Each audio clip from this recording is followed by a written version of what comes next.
You want to know what the real issue is? White Americans have such a deep problem with us. But it's not because we're loud or proud or free, but it's because our very existence ruins their favorite story. We ruin their fairy tale because in their story, they're the heroes. They're the saviors. America is the greatest country in the world. Land of the free, home of the brave. They sold that story to the world for centuries. But then we come along and we say, no, America isn't that great. Not for us. We say, look at the blood, the stolen lives, the stolen land. And then suddenly, that perfect image that they've painted starts to crack. So I wanted to react to this video coming off the heels of that Sexy Red video I just reacted to, because the subject on this one, as far as Black creators that make anti-Black content, I realized we need to add another group in this. Usually we're talking about like people on YouTube and other social media platforms, but we got another group we need to add. Having said that, let's get into the video and then we'll go from there. There's a disturbing trend of Black content creators like Anton Daniels. I see immigrants coming over here every day from third world countries, outworking you, outpacing you, and making you look bad. The Hodge twins, the Cartier family, and super weirdos like Andre Williams. Tired of hearing talk about this past shanty town in the 20s. These act like this was the— Yeah, that dude's a weirdo. I seen a couple of his reels on TikTok. Yeah. I mean, just look at him though.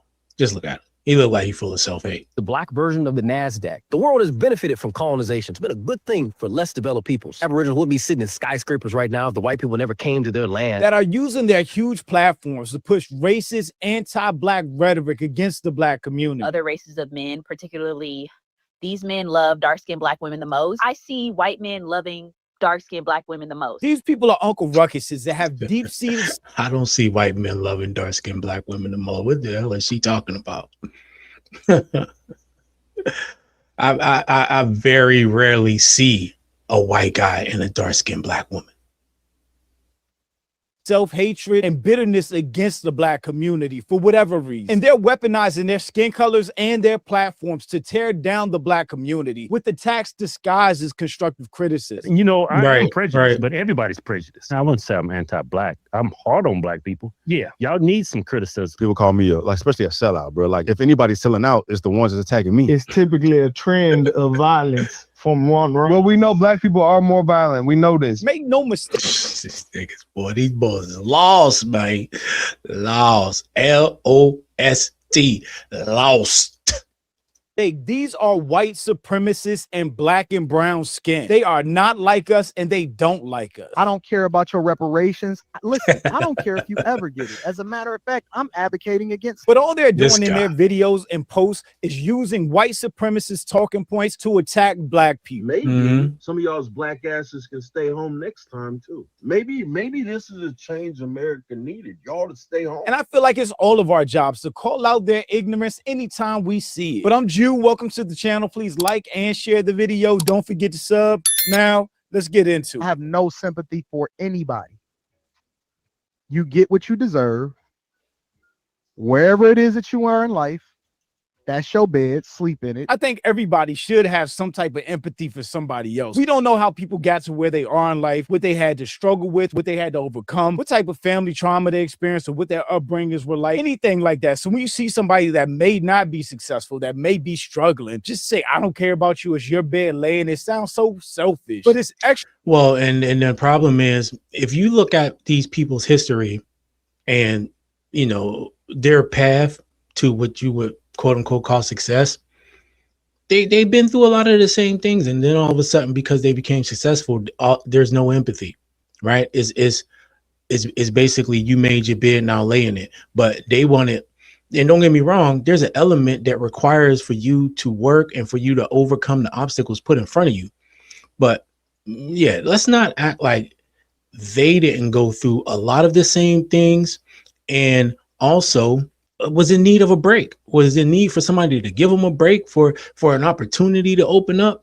Like, you just never know, man. Everybody got things they're dealing with, their own set of challenges. So, yeah, it's one thing to deal with someone who is noticeably lazy and is just a user and all of that. That's one thing. But when you see somebody like a good majority of people, at least that I come across, they're trying to do everything they can to make it. You know, it's just for various reasons. It's not happening right now.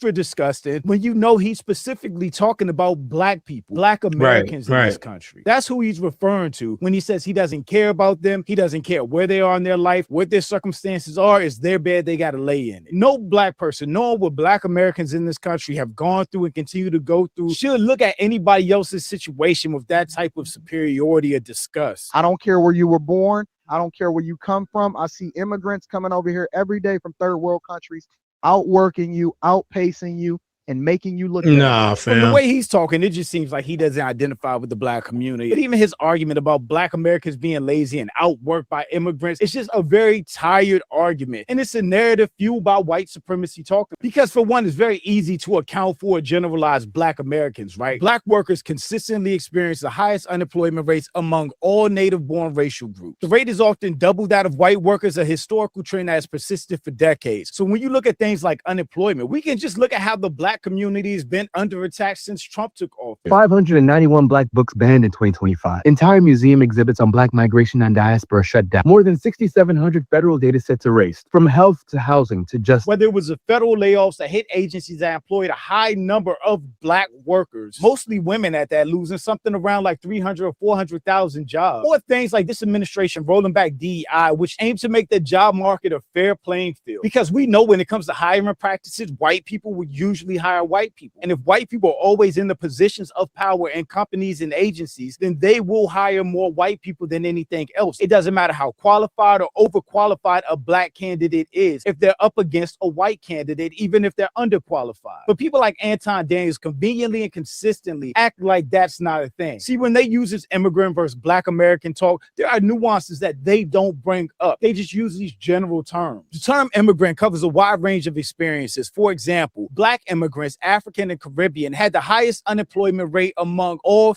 born groups in some analysis. There's a significant debate among economists about how immigration impacts black American employment. Some studies suggest a correlation where a rise in low-skilled immigration can depress wages and employment rates for low-skilled native-born workers. A disproportionate number of them are black men. And that's not hard to put two and two together, right? If there's cheap labor immigrating from outside the country, companies will hire those immigrants, pay them half of what they would have had to pay American-born citizens. And this sends those American-born workers, namely black Americans, to the unemployment line. And the argument to that a lot of people put up is that immigrants don't take black jobs. The real issue is black workers face race-based discrimination and systematic disadvantages, which... Yeah, you know what else I think you can add to that? The fact that the majority of low-wage jobs are placed in low-income areas for a reason. Because they know that they can pretty much get away with paying that lower wage because these people need jobs, right? You put some of those jobs, let's just say in the suburbs or whatever like that, and you probably don't get it, you probably don't get as many people to fill those positions.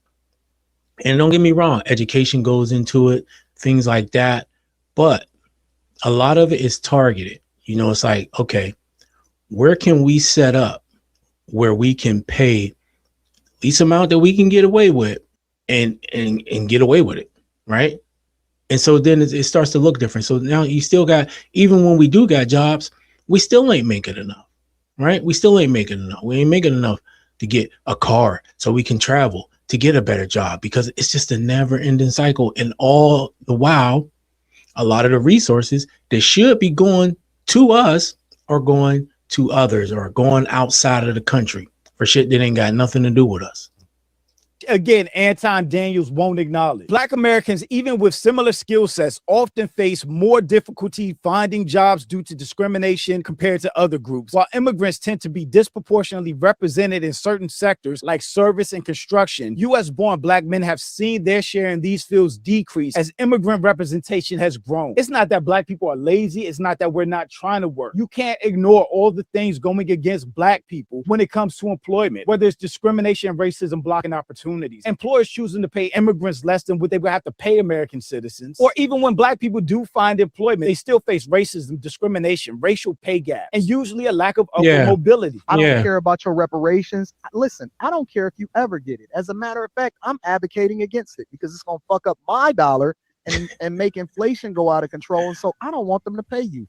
I don't want you to have nothing. Don't give these motherfuckers nothing. To advocate, this dude is crazy, yo.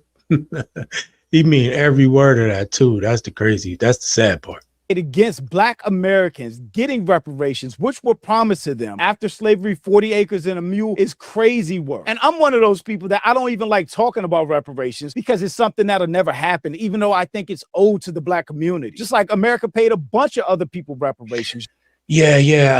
There would be a lot to figure out, right? You have to trace people's genealogy to make sure that they are actually descendants of someone who was a slave in this country, because of course you have a bunch of people that be trying to grift and take advantage of the system. You have to figure out what to pay, how to pay. There would be a lot to figure out. I'm sure if they wanted to really do it, they could figure it out, though. It ain't like there's a lack of fucking intelligence in figuring this shit out for real. But yeah, will it happen? Probably not, man. That's why if any politician tries to use that as like a talking point, I'm definitely not voting for him, because I know you're bullshit. Like, that's one of the things that you can say what you want to say, but y'all really don't want to figure that issue out. And yes, we do deserve it, but y'all not going to put the time and effort in to make sure it happens. It's just a fact, man, unfortunately. Just not Black people. Due to his family being immigrants, he wouldn't be entitled to reparations in the first place. But for him to personally say he doesn't like the idea of reparations because it's going to impact his pockets, it's some selfish, that is crazy. Black Uncle Ruckus bullshit. That is crazy. That's such a disgusting crab in the barrel mentality that losers like Anton Daniels have. If somebody else gets something, that's going to affect me. You should be happy when Black people. I'm not sure if it's a crab in the barrel mentality, but it's definitely a elitist mentality, you know? Definitely an elitist mentality. Crab in the barrel is more like, because I'm down, I'm gonna pull you down with me. So I don't think it's that. It's more of an elitist kind of pompous type of outlook, right? People succeed and achieve, period. But this is the same goofball that defended MAGA going on HBCUs and tried to demonize the Black students there.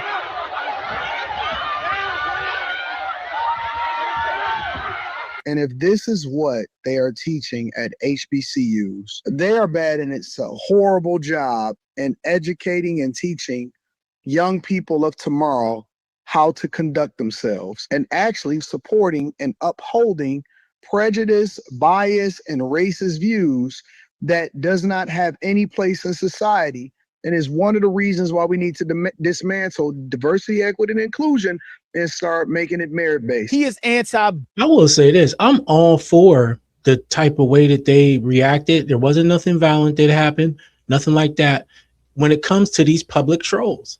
Because that's all these people are. Those guys that went on that campus, Marion, all of them, man. They're just public trolls, and they're trolling for a cause, and it ain't our fucking cause. So why should we just sit there and be civil and just continue to let this shit happen? The agenda that's being pushed ain't civil. There's nothing about the agenda that's nonviolent.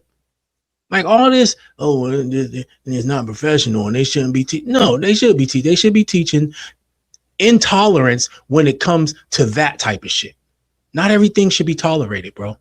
Black to the core. But then you got losers like this on Twitter, but I can't even show you the original post because he deleted it because it was that atrocious. But basically he put up a tweet praising and sucking off DJ Vlad, of all people, for how he set up his business, paying for interviews and benefiting off Black culture, and then said Black people could never set up a business like Vlad did, which is why I posted this. If you want to praise somebody or give somebody credit non-Black, then do that. You don't have to shoot at or throw Black people under the bus to make a point. And all of these anti-Black people do that. By the the way, follow me on Twitter if you haven't yet. Then you got another tweet like this. The math ain't math, and Black Friday spending hit $11 billion, a 9% increase, the highest in years. Meanwhile, EBT community swore up and down they weren't shopping. So maybe, just maybe, the folks yelling we're not spending money don't actually have the financial impact that they think they have, because clearly America kept shopping with or without them. In other news, Black Friday shopping actually increased by 9% and $11 billion spent. And I didn't see one video of fighting, acting a fool,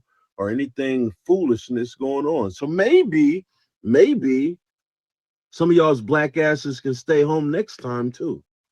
Maybe this is a change America needed. Yo, it's wild that he would just resort right to it being about the black people. Stay home. The dead giveaway when you want to know if somebody actually fucks with black people or not is how they talk about them. They're not identifying as a black person themselves. Right. Period. The fact that he won't say, maybe he's too dumb to put together, is the increase to Black Friday revenue is due to inflation and nothing else. Online sales of Black Friday jumped 9.1%. Average selling prices were up significantly, while order volumes and items per checkout were down. This means people were spending more money to get fewer products. It's quite simple. Trump 2028. Yeah, it makes sense that he wouldn't do that type of research, but that makes perfect sense. Things cost more. Of course, you're going to have more spending, but they don't tell you why there's increased spending. They make it seem like, oh, this was just such a strong year. But I bet you that's not how the corporations are looking at it. They will make up whatever bullshit they can to detract from the black community. So many people outside of the black community, outside of black Americans, have opinions and choose to speak and make all of their platforms and content around discussing the black community. This is a guy that got known from his Amanda Sales or Sales debate, however you say her name, a while ago. And he's one of those people that makes all his content around the black community, what we're doing wrong, what we need to do better. But he's not a black American. He's not in our community to even be discussing it. The most heinous act is telling the black community that change is needed. Apparently, this warrants my murder. There's no we, homie. This is not a group project. You from Angola. Thank you. I've been getting ostracized, and my crime, apparently what I am guilty, is saying that we need to improve the black community in multiple different ways. Family, culture, specifically in reference to gang culture, hip hop, all those things. You don't know our culture. You're not from our culture. All of these people only know what they see on TV or media, which isn't an accurate reflection of black people or the black community. They think every black neighborhood looks like First 48. Now, I said those areas need improvement, if not complete reformation, and that we do not need reparations. Black people in America do not need reparations. Again, he's not a we. He's not a black American or in this culture. So he and Anton Daniels can both shut up. They don't need to speak about reparations because it doesn't impact them or their kids. He would never say Jewish people didn't need reparations. He would never say Asians didn't deserve reparations, which I think they got as recent as 1988. But this is one of the reasons why they continue to try to, I don't know if demonize is the right word, but I'm going to just use it for now. But demonize any talk about or around, slavery, or maybe even minimize slavery, how horrendous and horrific it was, how it was a form of terrorism, so on and so forth. And even why we need to just get over it. It's 2025, this and that and the other, because they want to avoid a few subjects. And one of them being this subject of reparations, right? If we can minimize it, if we can make it seem like it wasn't a big deal, then in other people's minds, especially ignorant motherfuckers, well, why would you deserve that? What happened that you should get reparations? What happened when y'all should, or and the other thing is creating a picture that the black race as a whole, black culture, is animalistic, base, and any other negative stereotype you can think of, and that we actually deserved what happened to us. Listen, I know this is some sick shit, but this is all part of that propaganda campaign, right? We actually deserved it. Look at them. Look how they still acting. You really think they deserve reparations? You really think they deserve this and that? And so they'll cherry pick shit, but then they magnify the cherry picked examples, and it goes on and on. And so it's like a constant fight. It's a constant fight. And some of y'all might think it's like, oh, why would that? No, we talking about the same people who had laws for this shit, who had laws that you wasn't a fucking human if you was black. We talking about people who had fucking events scheduled to watch a fucking human being hang from a tree because of the color of their skin. This is what we talking about. That type of mindset. You don't put nothing past that shit. When it's a black community, everybody has an opinion that we don't deserve shit. Now, I said that, and that equals you should get the Kirk treatment, all of this sort of stuff. Imagine having that much hate or being so upset at someone who just said, yeah, we need to improve certain areas of our communities. It's not we, it's not our. You're not in our community. Because people are outside of the community, they don't understand what black people do every day to improve the community. There are good black people in all different communities across the United States that wake up, make sure their kids get to school, go to work all day, pick up their kids after school, go to after school activities, practices, scrimmages, games, whatever it is. That is the black community. They talk to other black people there. They attend each other's events. That is black community. Just being a and this goes to what I just said too, is where they try to take, the negative aspects or the negative people, or let's just say the ghetto aspects, right? Which every race has that. You can look in any race and you'll see a criminal element. You'll see poverty. You'll see all of that. But that's what they want to do. They want to try to meld those together, right? They want to try to basically blend them so that there's no or very little distinction between the two, between the actual black community, like he's talking about, that take care of their kids, that do everything they can to be good people and just live their life, man. They just want to, get ahead in some type of way and try to do it the right way. But they want to take that base aspect and that base element and blend it together so that it all looks the same, so that they can try to find justifications for why they don't want to do things that we deserve to have done. Good, stable, functional person in the black community is you doing your part, helping out relatives and friends when you can, giving back when you can. If you go to church or any other community groups and you sow seeds in the community, that is us doing our part to uplift the community. They always talk about gangs and black on black violence, which is a thing, but it is not the thing that defines the black community. This is literally our culture. I have to discuss the socialization of anti-black sentiment throughout the diaspora. Black American culture is unique and has developed in America over the last 400 years. So why is this dance considered traditional and cultural for you, but twerking for us couldn't be a part of African American culture? Black spirituality and worship in the Black church has been central and vital institution in Black American life, acting as a hub for community, social justice, and spiritual support. Black American spirituality, Louisiana voodoo, and hoodoo, which developed from the Middle Passage and thrived during our time here on the plantation, is a direct result of our African origins coupled with our new existence here in America. Soul food, which can be traced back to the culinary practices of enslaved Africans in the American South, blending African traditions with European techniques, inspiration from the natives, and ingredients and cooking methods available during slavery. It's unique to Black American. Our value systems are family and community. Always have been. Collectivistic values, placing a strong emphasis on family closeness. Listen, man, and this is in a perverted way. That's what things like gangs represent. And I'm not saying this to justify gang and gang violence and all of that.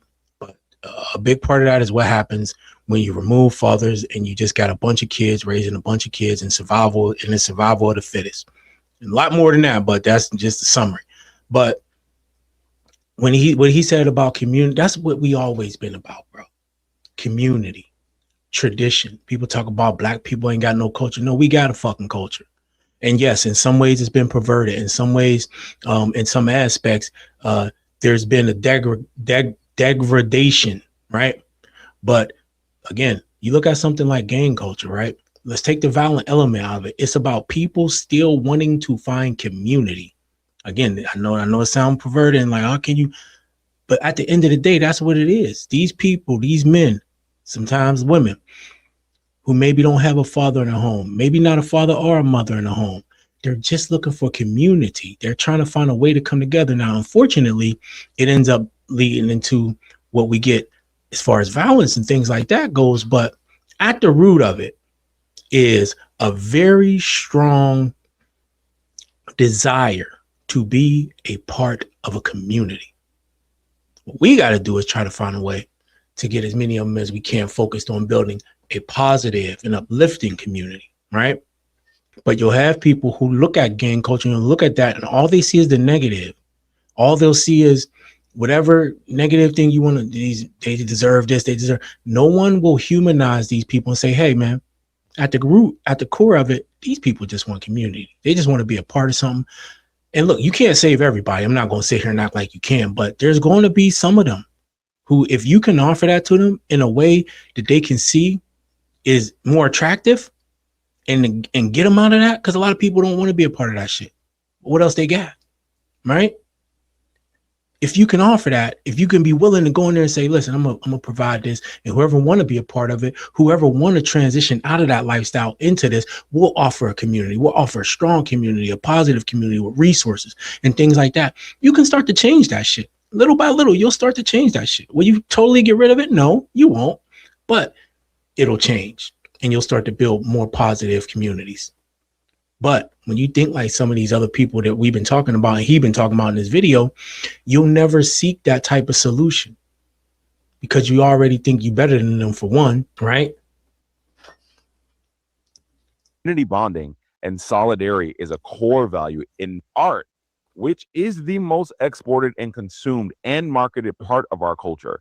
From the Harlem Renaissance to today, Black Americans have made immense contributions to the arts, visual art, our dances, our music, which have been consumed globally for the last century. But they ignore the good parts and only want to highlight the negative parts. That's why they don't deserve a say in our community or our business. Using our platforms, like I try to do with mine, to highlight the good things in the Black community and check goofy speaking on us that don't know us. I'm doing my part to educate, motivate, and better the Black community. And then you have people like this using their Black skin again to highlight and praise whiteness while shitting on Black people. People wanted to jump down my throat when I said that other races of men, particularly these men, love dark-skinned Black women the most. And not only am I here to double and triple down on what I said, but I'm also here to say that I am not fully pro-Black. I am pro-Black woman. There is a big difference. Kick rocks. You can't be half pro-Black. That's not how that works. A lot of times, like, Black men will come into the comments making all these defenses and all these things. But like,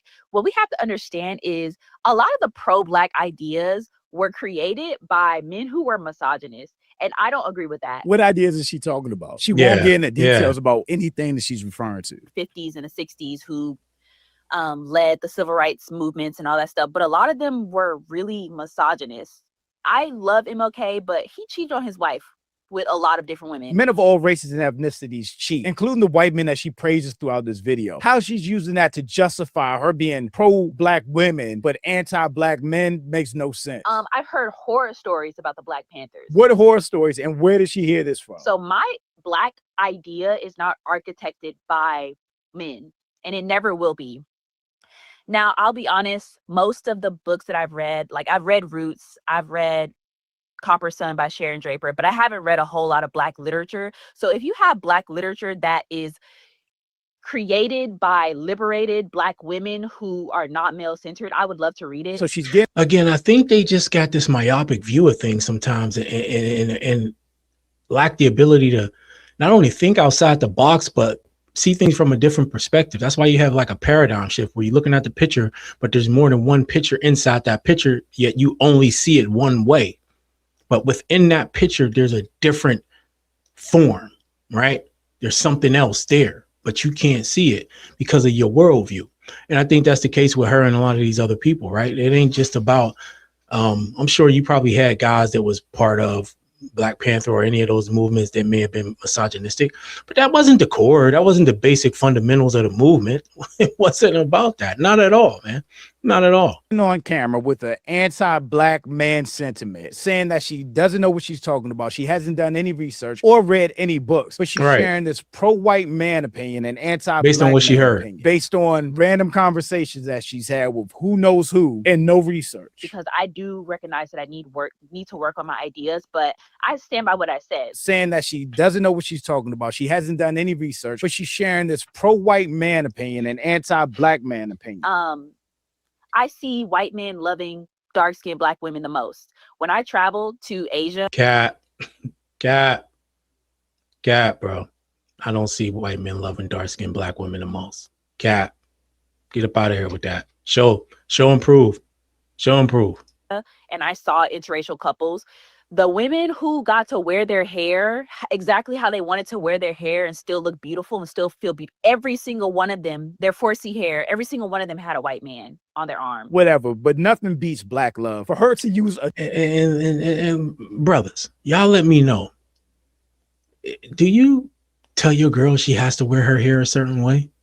Oh, it gotta be straight. It gotta be like, no, do your hair, do you? You know, you look good. You look good.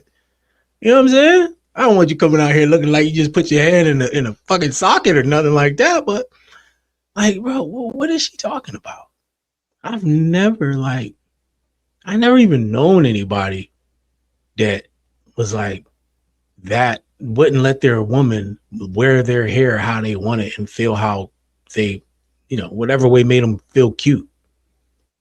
Yeah, this is crazy. Trip that she took to Asia of all fucking places as the basis of her opinion that white men love black women better is stupid. And Let I'm alone not in here saying America. that's the best form of love that a black woman can experience. But what I am trying to say is like the stats are not looking good for black men. People just be talking out of their Yeah, ass, they and it do. really does Yeah, they do. frustrate me. Black men in the United States overwhelmingly marry black women, who are the most common spousal race by a large margin. Oh, Approximately man. 79. See, that's the problem with social media a lot of times. People get on these cameras and there ain't really nobody to challenge them, so they can just talk and spew the bullshit, besides in the comments and shit, but by then they already done said the dumb shit. To 88% of married black men are married to black women. What stats is she talking about? Get mad in None. the comments and you want to talk about how I'm whitewashed and whatever. I'm half African American from Memphis, Tennessee.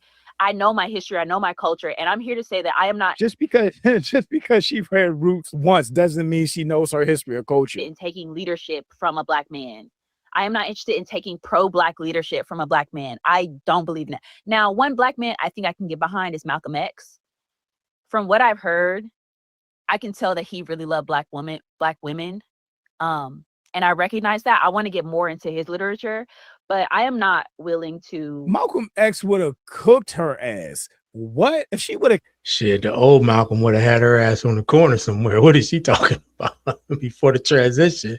Came in front of him talking about white men love black women better. Do you know what Malcolm X would have said to her? Yeah, seriously.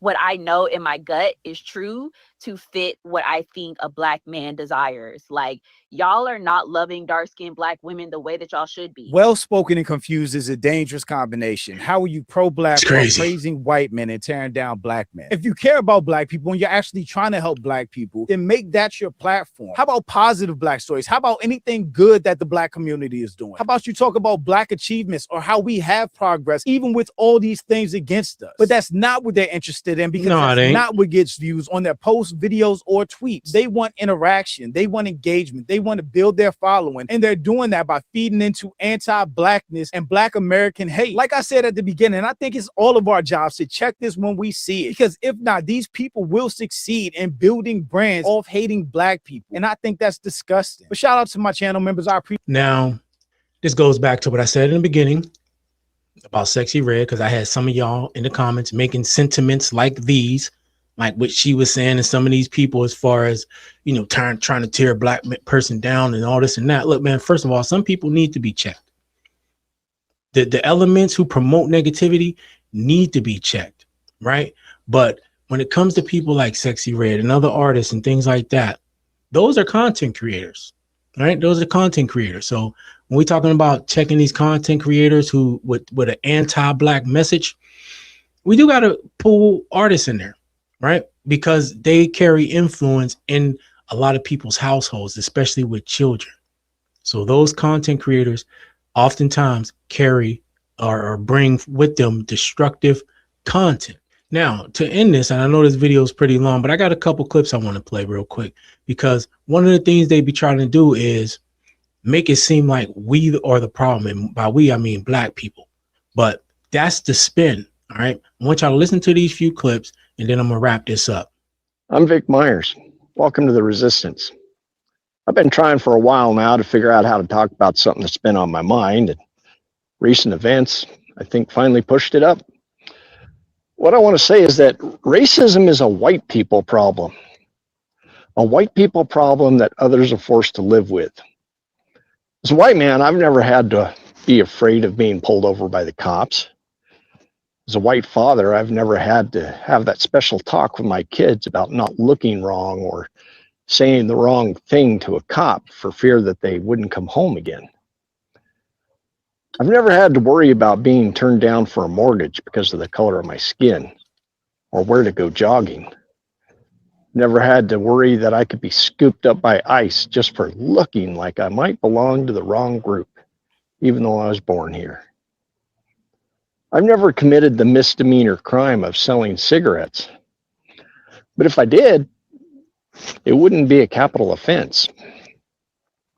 These are things that people of color have to deal with every stinking day. These are things that white people allow, that white people cause. I think I'm finally ready to talk about it now because of the state that our country's in, the permission that Donald Trump has given for racist behavior, and the hope I recently felt when I saw the latest poll numbers. For reasons that never made sense to me, Donald Trump has gained support in nearly every demographic when he won his last election, including non-white communities. But now, recent polling suggests that just about everybody is finally seeing him for what he is. They're seeing his racism, and the racism emanating from this administration like stink from a skunk. And they're saying it's not okay. He's lost everything that he gained, and then some, among all these groups. Well, every group except one. That one group is white, non-college educated men, the last stronghold of Trump's race-based politics. Polling indicates that a majority of this group is still standing solidly behind Trump and his policies. Unfortunately for them, they're not going to be any better off under Trump's policies than anybody else. Maybe one day they'll realize that their racism isn't worth what they're losing. Maybe the rest of us will realize something too, that racism is a white people problem, and it's up to white people to solve it. It's up to white people to call it out among their coworkers, their friends, and their family. It's up to white people to be the loudest and proclaim that racism is no longer acceptable in American institutions. It's up to white people to make sure that we're not voting for the racists. Thanks for listening. All right, Vic. Now, only thing I will say is not just a white people problem. It is a black people problem. It's a world problem. It's a world problem, but I understand what he's saying. All right. Now, this flies right in the face of what people say, like the girl we just listened to, does it not?